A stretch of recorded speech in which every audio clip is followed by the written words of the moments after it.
Update कयूं breaking news है। वज़ीर आज़म शहबाज शरीफ की सदारत हेठ बिजली शोबे बाबत आला सतही इजलास थियो है। वज़ीर आज़म पारां आम माण्हुनि लाइ बिजली जी फ़ी यूनिट क़ीमत में घटिताई लाइ हर मुमकिन क़दम खणण जी हिदायत कई वई आहे। वज़ीर आज़म जो चवणु आहे त कोयले ते हलंदड़ बिजली घरनि खे मक़ामी कोयले ते मुंतक़िल कयो वञे।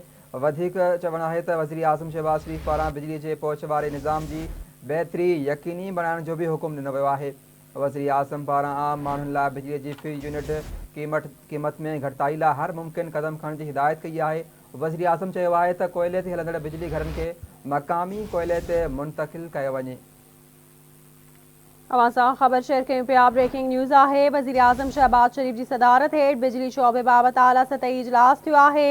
वज़ीर आज़म पारां आम माण्हुनि लाइ बिजली की फ़ी यूनिट क़ीमत में घटिताई लाइ हर मुमकिन कदम खणण जी हिदायत कई वई आहे। अपडेट कयूं पिया। वज़ीर आज़म जो चवणु आहे त कोयले ते हलंदड़ बिजली घरनि खे मक़ामी कोयले ते मुंतक़िल कयो वञे।